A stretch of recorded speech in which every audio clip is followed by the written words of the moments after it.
कि ये तो खालिस्तान, वो जो पुराना खौफनाक मंजर है, सिहर उठती है आत्मा आज भी कि ये खालिस्तानियों के समर्थक हैं, ये अलग मुल्क चाहते हैं। कहने को हट गई है पर हर जगह देखी जा रही है ये फिल्म।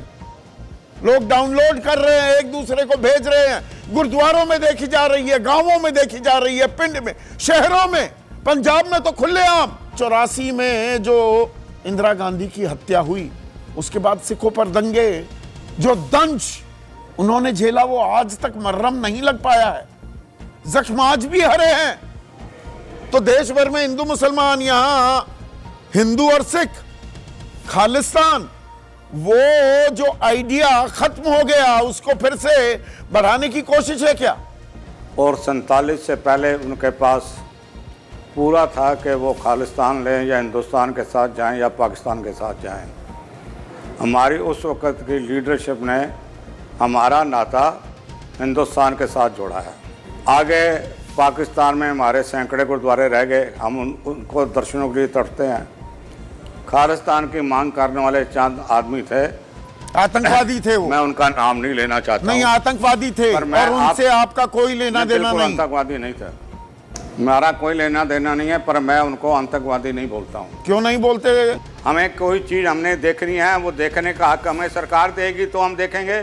जो सिखों के साथ जुल्म हुआ, उस जुल्म की दास्तान जो इतिहास है वो सिख ना देखें और वहां पर मुसलमान को विलन बना दिया। तो पंजाब की कहानी नहीं आनी चाहिए, कश्मीर की आनी चाहिए। इस फिल्म के बहाने अब जरूर लोगों की भावनाओं को भड़काने की कोशिश की जा रही है, क्योंकि पंजाब में जो दिक्कतें पैदा हुई थी, जो आतंकवाद था, आज तक उसके लिए किसी ने माफी नहीं मांगी। अब दोबारा से उन घावों को हरा करने की कोशिश की जा रही है। आजकल फिल्मों का सियासी इस्तेमाल खूब हो रहा है, जमकर राजनीतिक छौंक डाला जा रहा है नफे और नुकसान के हिसाब से। अब ये बहुत सारी फिल्में आई हैं, The Kashmir Files, The Kerala Story, The Bengal Files, Dhurandhar. इसमें मौजूदा जो राजनीतिक घटनाक्रम है या अतीत के कुछ तथ्य तोड़ मरोड़ कर अपने हिसाब से पेश किए जाते हैं। आप कहेंगे इसमें क्या दिक्कत है? मुझे कोई दिक्कत नहीं है, तो फिल्म है। पर फिल्मों को दरअसल आजकल इतिहास का पन्ना, इतिहास के सबूत के तौर पर पेश किया जा रहा है कि जो पहले पर्दे पर उतार दिया, जो दिखा दिया, वही हुआ था जी। वो जैसे धुरंधर में बताया कि जी नोटबंदी देश को कितना फायदा दे रही है, और नोटबंदी के चलते अतीक अहमद जैसा माफिया, उसको खत्म कर दिया गया, मार दिया गया। नोटबंदी हुई 2016 में, अतीक को मारा गया 2023 में, दोनों को जोड़ दिया। आम दर्शक को क्या पता, और वो क्यों टाइमलाइन मिलाता फिरे, उसे मजा आ रहा है। फिल्मों में भाई हीरो जीतता है, किसी को हीरो साबित किया जा रहा है। अब आप कहेंगे तो ये बात क्यों कर रहे हो आप? ठीक है, फिल्मों की मस्ती है, एक अपनी, लोगों को मजा आता है, एक मनोरंजन है, मनोरंजन होने दीजिए। थोड़ा कोई सियासी फायदा भी ले ले तो क्या फर्क पड़ता है। पर जहां नुकसान की आशंका आने लगती है तो फिल्म पर बैन भी हो जाता है, रोक भी दी जाती है। जैसे सतलुज रोक दी गई है पंजाब में। अब आपके सामने ये जानकारी तो आ गई होगी कि भाई एक फिल्म है दिलजीत दोसांझ की, जो दिल जीत लेते हैं। एक वाहिद सही मायने में अगर मैं कहूं इंटरनेशनल स्टार है कोई भारतीय कलाकार, वो दिलजीत दोसांझ हैं। पूरी जिम्मेदारी से मैं कह रहा हूं। आप कहेंगे अरे भाई क्या अमिताभ बच्चन, शाहरुख खान नहीं है? हैं, बड़े स्टार हैं, लेकिन वैंकूवर हो, वेम्बली हो, बड़े बड़े स्टेडियम 65-70 हजार की क्षमता वाले, उनको पैक कर देना, 2 घंटे 3 घंटे में सारी टिकटें बिक जाना, ये दिलजीत दोसांझ। अब ये इनकी जो फिल्म थी सतलुज, ये बैन हो गई है कि ये तो खालिस्तान, वो जो पुराना खौफनाक मंजर है, सिहर उठती है आत्मा आज भी। आतंकवाद का जो दंश झेला पंजाब ने, पर एक वक्त ऐसा भी आया मन में एक शक पैदा होने लगा कि ये खालिस्तानियों के समर्थक हैं, ये अलग मुल्क चाहते हैं। अब ऐसे में एक फिल्म आई कि सिखों के साथ भी क्या कुछ नहीं गुजरा, हजारों की तादाद में वो लापता, पुलिस उठा ले गई, मार दिए गए, उनका कोई लेना देना नहीं था आतंकवाद से। यही कहानी है सतलुज, जसवंत सिंह खालरा की, एक ह्यूमन राइट एक्टिविस्ट की। पर नहीं, ये ज्यादा संवेदनशील है तो इसे रोक दिया गया। पर यह देखी जा रही है हर जगह, संगत में, गुरुद्वारों में, पंजाब में, हर पिंड में, हर गांव में देखी जा रही है। देश भर में हिंदू मुसलमान, वहां पर खालिस्तान की गूंज सुनाई देने लगी है। और वहां पर केंद्र बिंदु में है, केंद्र में है एक फिल्म सतलुज। इस फिल्म को बैन कर दिया गया है, कहने को हट गई है, पर हर जगह देखी जा रही है यह फिल्म। लोग डाउनलोड कर रहे हैं, एक दूसरे को भेज रहे हैं, गुरुद्वारों में देखी जा रही है, गांवों में देखी जा रही है, पिंड में, शहरों में। पंजाब में तो खुलेआम शिरोमणि अकाली दल लोगों को दिखा रहा है इस फिल्म को। अब यह फिल्म क्या है? यह दरअसल 1984 से लेकर 1995, जब पंजाब लहूलुहान हो गया था, आतंकवाद सर चढ़कर बोल रहा था, बेगुनाहों की बेरहमी से हत्या की जा रही थी। 84 में जो इंदिरा गांधी की हत्या हुई, उसके बाद सिखों पर दंगे, जो दंश उन्होंने झेला, वो आज तक मर्रम नहीं लग पाया है। जख्म आज भी हरे हैं। दिल्ली के वो सिख जो दंगे हैं, उनमें इंसाफ नहीं मिल पाया है। पर एक सोच भी हावी हुई थी,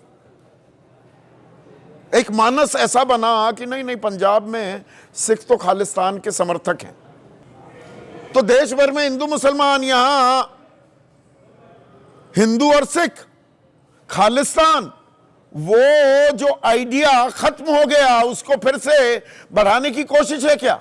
वेरी प्राउड कम्युनिटी, देश का गौरव है, आन बान शान है सिख। उनके जख्मों को फिर से कुरेदने की कोशिश की जा रही है। और क्या हमने अतीत से कोई सबक नहीं लिया है? फिल्मों का इस्तेमाल, उड़ी, द सर्जिकल स्ट्राइक, ध्यान है ना, वो हाउस द जोश 2019 में आई, चुनाव से ठीक पहले। उड़ी के बाद सर्जिकल स्ट्राइक का उसमें जिक्र था। कश्मीर फाइल्स में कश्मीरी पंडितों के पलायन पर केंद्र हुआ, ध्यान दिया गया। फिर बंगाल फाइल्स बनी, पूरे देश ने देखी। खैर चुनाव के बाद ही बंगाल में उसे रिलीज करने की इजाजत दी गई, पर चुनाव से पहले वहां पूरी चर्चा हो चुकी थी। केरल स्टोरी का मैं जिक्र पहले ही कर चुका हूं। 32,000 लोगों, मतलब लव जिहाद का मामला, लड़कियों को बेवकूफ बनाया गया, ऐसा बताया गया।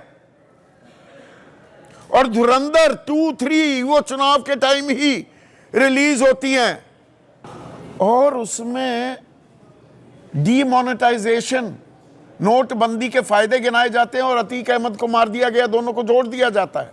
सबकी प्रशंसा होती है, टैक्स फ्री किया जाता है। जिन फिल्मों के नाम ले रहा हूं, अलग अलग राज्यों में इसे टैक्स फ्री किया गया, यानी कि सरकार की तरफ से फिल्म ज्यादा से ज्यादा लोगों तक जाए, वो सुनिश्चित करवाया गया। पर यहां पर सतलुज को लेकर देश की संप्रभुता, अखंडता, रक्षा, सुरक्षा, विदेशी राज्यों से संबंध, शांति व्यवस्था इत्यादि, जिनका जिक्र धारा 69A आईटी एक्ट में रखा गया है, इस्तेमाल कर बैन कर दी गई है। अगर सरकार कह रही है कि नहीं भाई, इससे देश की संप्रभुता, अखंडता, रक्षा, सुरक्षा पर खतरा मंडरा सकता है, फिर से वो जख्म हरे किए जा सकते हैं, खालिस्तान के आइडिया, उस विचार को फिर से बल मिल सकता है, तो आपकी पार्टी ये गुरुद्वारों में, पिंड में, सब जगह ये फिल्म दिखाते हुए क्यों घूम रहे हैं? राजनीतिक फायदे के लिए देश की सुरक्षा से खिलवाड़ कर रहे हैं आप। सबसे पहली बात तो मैं ये कहना चाहता हूँ कि सिखों ने बहुत कुर्बानियाँ देने के बाद और 47 से पहले उनके पास पूरा था कि वो खालिस्तान लें या हिंदुस्तान के साथ जाएं या पाकिस्तान के साथ जाएं। हमारी उस वक़्त की लीडरशिप ने हमारा नाता हिंदुस्तान के साथ जोड़ा है। आगे पाकिस्तान में हमारे सैकड़े गुरुद्वारे रह गए, हम उनको दर्शनों के लिए तड़पते हैं। सिख अपने गुरुद्वारों के लिए हर कुर्बानी कर सकता है, तड़प नहीं सकता उनके दर्शनों के लिए। खालिस्तान की मांग करने वाले चंद आदमी थे, आतंकवादी थे वो। मैं उनका नाम नहीं लेना चाहता नहीं, आतंकवादी थे और उनसे आपका कोई लेना देना नहीं। आतंकवादी नहीं था, हमारा कोई लेना देना नहीं है, पर मैं उनको आतंकवादी नहीं बोलता हूँ। क्यों नहीं बोलते? वो सिखों की मांगों के लिए जरूर काम करते थे। जरनैल सिंह भिंडरा वाले आतंकवादी नहीं थे। उनका रास्ता अपना था, हमारा रास्ता अपना नहीं, था। जरनैल सिंह भिंडरा वाले आतंकवादी नहीं था। एक संत आदमी था, उसने अपनी मांग नहीं थे, बिल्कुल नहीं थे। उन्होंने अपनी मांगे रखी थी जो सरकार ने धार्मिक स्थल की बेअदबी कर दी, उसे अपने आतंकवादी साथियों के साथ पनाहगाह बना लिया। देखो मेरी बात सुनो, आपने मेरी राय पूछी है, मैंने अपनी राय दे दिया है। हाँ हाँ, इस इशू के ऊपर जो आप इशू ने आपने बुलाया, उस इशू के ऊपर आप मेरे से बात कीजिए। अब आपने ये कहा कि इस फिल्म में खालिस्तान का नाम लेकर सिखों को भड़काने की बात की जा रही है, ये मैंने नहीं कहा। ये मैंने कब कहा? मैंने फिल्म कभी देखी मैंने ऐसा कहा ही नहीं सरना साहब, आपने किसी और की आवाज सुन ली। मैंने ये तो नहीं कहा कि खालिस्तान की मांग को लेकर लोगों को भड़काने की कोशिश की। मैं तो या आपकी बात सुन रहा हूँ या अपनी बात कर रहा हूँ। आपने कहा फिल्म में आतंकवाद वाली बात की, खालिस्तान की बात की, जो आपने कही। नहीं, मैंने ये नहीं कहा। मैं ये कहना चाहता हूँ, ये बिल्कुल नहीं कहा। 40 साल अच्छा क्या कहा जी? मैं आपने सुना नहीं तो मैं अब दोबारा दोहराऊं। 10 मिनट तक मैं बोल रहा था यही। तो आपने क्या कहा? आपने ये कहा कि इस फिल्म में सिखों को भड़काने की बात की जा रही है। ये भी नहीं कहा मैंने कब कहा? ये वो अपना मकसद लेने चाहते, ये भी नहीं कहा। आपने सुना ही नहीं। जो कहा है वो कह दीजिए, मैं जवाब दे देता हूं। मैंने ये कहा, ये जसवंत सिंह खालरा जो कहा है वो बोलो, मैं जवाब देता हूं। एक समाज सेवी थे, उन पर कहानी है। पर मैं ये कह रहा हूं, सरकार अगर समझती है अपना विवेक इस्तेमाल करते हुए कि इस फिल्म को नहीं देखना चाहिए, तो आप लोगों के बीच जाकर गुरुद्वारों में, पिंडों में ये फिल्म क्यों दिखा रहे हैं? बिल्कुल सीधा सवाल पूछ रहा हूं सरना साहब। हाँ चलो मैं सीधा जवाब देता हूं।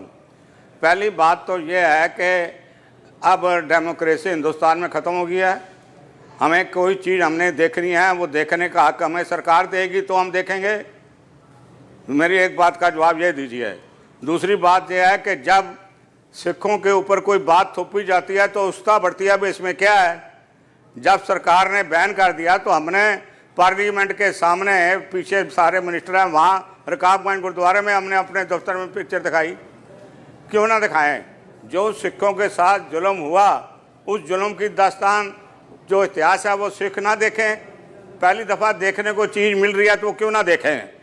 उसमें कौन सी एंटी सिख बात है उस फिल्म में जिससे सिख भड़केंगे और किसी के साथ बुरा तो करेंगे? आप ये कह रहे हैं कि आज तक पंजाब में आतंकवाद की आधी अधूरी कहानी, एक ही तरफ की कहानी कि हिंदुओं को मारा गया, बसों से निकाला गया, गोलियों से भून दिया गया, सिखों पर जो अत्याचार हुए वो कहानी नहीं बताई गई, आप ये कह रहे हैं?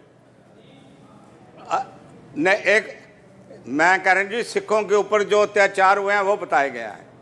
और वो अत्याचार ये है कि लोगों को मारा गया, काटा गया, उसमें सिख भी थे, हिंदू भी थे। उनका कोई नाम पता ही नहीं है भाई कहाँ है कहाँ नहीं। शमशान घाट में जलाए गए। किसके लड़के थे, किसके बाप थे, कौन सी रियासत था, नहीं बताया। फिर कईयों को जलाया के संस्कार किया और कईयों को नदियों में फेंक दिया। सतलुज नदी में पानी बहुत है, हरी के पत्थर में वहाँ फेंक दिया, जाओ मछलियाँ खाओ। ये दिखाने में क्या अर्ज है बताइए? फिर 3 साल से फिल्म बनी है, पहले इसका नाम बदलो, फिर ये नाम रखो, फिर ये सतलुज नाम भी इन्होंने दिया। जसवंत सिंह खालरा के ऊपर 6 किताबें लिखी जा चुकी हैं। और इसकी काम करने की जो बात थी, जो ये खोज कर रहा था, इसने किया क्या है जो पुलिस ने उसके ऊपर इतना तशद्दुद कर दिया? मैं आपको कहना चाहता हूं कि इसको एक फिल्म की तरह देखनी चाहिए। ये जो तो पीरियड फिर था क्यों उतारा? militancy का, फिल्म की 15 तरह साल का देखते पंजाब में, जैसे कश्मीर फाइल देखी, ये खौफनाक केरला था। स्टोरी देखी। नहीं, सुनिए, हाँ, सबको टैक्स फ्री भी कराया, इसे भी बिल्कुल। कराते, देखने देते लोगों को। संदीप भाई, वो इशू अलग है, ये इशू अलग है। यहाँ अच्छा। पर 15 साल मिलिटेंसी चली है। यहाँ पर अच्छा, जम्मू दर्दनाक, कश्मीर में कोई खौफनाक मिलिटेंसी समय नहीं लोगों थी ने देखा है, वहां पर पंजाब में कश्मीरियों देखा का है, एग्जोडस भारत में जो देखा है। उनका पलायन और- था और नहीं, वहां पर सुनिए, मुसलमान को विलन अभी- बना अभी दिया। आप तो मुझे पंजाब के बारे पंजाब में की पूछ कहानी रहे हैं। नहीं आनी चाहिए, कश्मीर की आनी चाहिए। तो हम शिवसेना ये कह सकते जख्म हैं। हरे करने आगे की कोशिश है पंजाब क्या? की- एक के मिनट, जो एक लोग मिनट, हैं वो कृष्णा भाई, समझदार है, कृष्णा वो भाई, जानते हैं। कृष्णा भाई कोई- सुनिए ना प्लीज। जी, नहीं, जो आपको सूट करता है वो दिखाएंगे। सभी चैनल पे, कश्मीर यहाँ पर- फाइल्स सूट यहाँ करती है पर तो कश्मीर सब कुछ फाइल्स चल रहा है। दिखाएंगे, सब जगह उसको पे चल टैक्स रहा है फ्री सब कर कुछ। देंगे, बंगाल 10 फाइल्स 10 दिखाएंगे, वेबसाइट है, 10 धुरंधर में वेबसाइट है जो प्रशंसा यहाँ के पर गीत दिखा रहे हैं सब गाएंगे, जिसमें नोटबंदी और अतीक अहमद के एनकाउंटर को जोड़ दिया जाता है। दोनों में 7 साल का फर्क था सिर्फ। देखिए, धुरंधर, संदीप भाई, धुरंधर एक फिक्शनल स्टोरी था। अच्छा, वहां प्रोड्यूसर ने स्पष्ट लिखा है ये एक फिक्शनल स्टोरी कोई है। भी फिल्म सतलुज में इतिहास, आपने खुद बताया कि हर फिल्म के अंदर ये लिखा जाता है। आप तो फिल्म के इतने बड़े शौकीन हैं कि it is based on fictitious characters. It might be based on real characters, real incidents, but a lot of things are based on creative ideas. वो निर्माता की, निर्देशक की सोच है। कोई फिल्म कब से दस्तावेज होने लगी इतिहास का? एक फिल्म का नाम बताइए मुझे जो कहे नहीं जी हम तो पूरा का पूरा 100% फैक्ट दिखाया है। मुझे याद आता है कि जब कश्मीर फाइल्स आई थी तो कश्मीर में एक बहुत हाईली प्लेस्ड सिविल सर्वेंट मेरे मित्र ने कहा था कि आशीष जमाने लग जाते हैं जख्मों को भरने में, एक फिल्म आकर के सब बर्बाद कर देती है। इसमें भी है, मैं मानता हूं कि इसमें भी पैशन इग्नाइट हो सकते हैं, डिस्पाइट सेइंग दैट। मैं नहीं, या तो इसको सीधे सीधे होने देते रिलीज, तो ये जिस तरह के अब लोगों के रिएक्शंस आ रही हैं, स्ट्रॉन्ग रिएक्शंस आ रही हैं, वो नहीं होती। आप उत्सुकता और बढ़ा देते हैं। अब और बढ़ा रहे हैं। आप पिंड में बैठे हैं, आप गुरुद्वारे जा रहे हैं, खेतों में बैठ के फिल्म देख रहे हैं। देखिए, इस बुरा लगेगा कुछ लोगों को, लेकिन ऐसा नहीं है कि पहले इसका इतिहास नहीं रहा है। राजीव गांधी ने सैटानिक वर्सेस किताब को बैन किया था। मधुर भंडारकर की फिल्म इंदु सरकार को पूरी कोशिश की गई थी कि किसी तरह से उसको डीरेल किया जाए, लेकिन चलिए वो फिल्म बाद में रिलीज हुई जबकि लोगों ने नहीं देखा था। ऐसा नहीं कि पहले ये नहीं होता था। 2014 से लेके अब तक अगर आप क्रमवार अब देखें, फिल्म हकीकत का फसाना, वो कितनी हकीकत कितना फसाना नहीं, अब हकीकत बताने का बहाना बनने लगा है, तथाकथित हकीकत देखिए क्या या है, छिपाने का भी। दोनों तरीके के बहाने होने लगे ना। अब देखिए, प्राइम मिनिस्टर से जुड़ा बीबीसी की डॉक्यूमेंट्री थी, दी मोदी क्वेश्चंस, नहीं आने दी गई। तूफान सिंह, लिपस्टिक अंडर माय बुरखा, पूरी कोशिश की गई रोक दिया जाए, लेकिन उसके बाद वो ट्राइब्यूनल में गई, उसके बाद किसी तरह से फिल्म रिलीज हो पाई। मैं कहना ये चाह रहा हूं कि इस सरकार के अंडर हमने ऐसी कई फिल्म्स और डॉक्यूमेंट्री देखी जिनको ऑन पर्पस ब्लॉक करने की कोशिश की गई, जबकि कश्मीर फाइल्स हो, केरला फाइल्स हो, बंगाल फाइल्स हो, इन फिल्मों को क्योंकि पॉलिटिकल हिट और सत्ते बाकायदा थे, प्रमोट किया गया, टैक्स फ्री बनाया गया। सर लोगों ने इनको सहारा, समर्थन, प्रोत्साहन सरकार की तरफ से, केंद्रीय मंत्रियों ने सपोर्टेड दीज फिल्म्स। आशुतोष, ये 2 दिन की लिए ही इजाजत क्यों मिली? 3 तारीख को इजाजत देनी थी, चलने देते। देखिए संदीप, सबसे पहले तो मैं आप ये स्पष्ट कर दूं कि मैं किसी भी तरीके की फिल्म को बैन करने के या ना दिखाने के, सेंसर करने के खिलाफ हूं। मेरा स्पष्ट तौर पे मानना है कि सतलज एक फिल्म है और सतलज इस फिल्म को पब्लिक को दिखाया जाना चाहिए, चाहे ओटीटी प्लेटफॉर्म हो या फिर सिनेमा घरों में भी। और जो लोग ये कहते हैं कि एक फिल्म माहौल बिगाड़ देती है, मैं उनकी राय से पूरी तरीके से ना इत्तेफाक रखता हूं। मेरी इससे कोई हाँ, इस फिल्म के बहाने अब जरूर लोगों की भावनाओं को भड़काने की कोशिश की जा रही है। पंजाब में अगर कल कुछ गड़बड़ हुआ तो इनके लिए इन राजनीतिक पार्टियों को, राजनीतिक नेताओं को वो जिम्मेदार ठहराना एक बड़ा दिलचस्प सवाल है आशुतोष, एक सेकंड। आकाश वत्स हैं, सीतामढ़ी बिहार के रहने वाले हैं। वो कह रहे हैं पहले भगवंत मान की बेअदबी का मामला तूल पकड़ा, फिर सतलुज पर बवाल, टाइमलाइन कुछ और कहती है। और दूसरी तरफ मैंने वो भाई शिरोमणि अकाली दल सिख वोट को साध ले और हिंदू वोट को बीजेपी साध ले। ये टाइमलाइन कुछ इंटरेस्टिंग नहीं हो रही है। ये सारी चीजें, ये सारी धाराएं इसी वक्त कन्वर्ज क्यों कर रही हैं? क्योंकि चुनाव है पंजाब के अंदर, और चुनाव 6 महीने के बाद होने हैं वहां पे। उत्तर प्रदेश, उत्तराखंड और गोवा के साथ पंजाब के चुनाव होने हैं, तो जख्मों को फिर हरा कर दिया जाए। बिल्कुल। मैं और क्योंकि पंजाब में जो दिक्कतें पैदा हुई थी, जो आतंकवाद था, उसके पीछे भी राजनीति थी आज तक उसके लिए किसी ने माफी नहीं मांगी। अब दोबारा से उन घावों को हरा करने की कोशिश की जा रही है, दोबारा से लोगों की भावनाओं को भड़काने की कोशिश की जा रही है। देखिए, अभी जो आशीष कह रहे थे कि एक अधिकारी ने कहा कि भाई दोबारा घाव हरा करने के, मेरा स्पष्ट तौर पर मानना है कि आने वाली पीढ़ियों को हमेशा यह पता होना चाहिए कि इतिहास में क्या हुआ। पंजाब में आतंकवाद था, पंजाब में खालिस्तानी खालिस्तान पर ये फिल्म कब से जरिया हो गए? सबको शॉर्टकट सिखाया जा रहा है क्या आशुतोष? फिल्म जो बता दे, फिल्म ही हकीकत हो गई। फिल्म हकीकत कब होती है? They can be based on certain facts, कुछ तथ्यों पर आधारित हो सकती है, बाकी तो वो फिल्म है ना। संदीप, ये नया शक्ल चल पड़ा है। संदीप, मैं खूब फिल्में देखता हूं और मैं ये कह दूं कि फिल्म उस पूरे खालिस्तान जो डिमांड, जो आतंकवाद वहां पे था, उसका एक चैप्टर था। और इसका ये मतलब कतई नहीं कि अगर आप आतंकवाद को खत्म करने की कोशिश कर रहे हैं तो ह्यूमन राइट्स का वायलेशन जस्टिफाइड। जो इस थियरी को मानते हैं, मैं उस थियरी को बिल्कुल रिजेक्ट करता हूं। दरअसल देश की हवा को खराब करने वाले यही सब लोग हैं। देखिए, ये फिल्म एक मौका था, जख्म थे लोगों के सालों पुराने।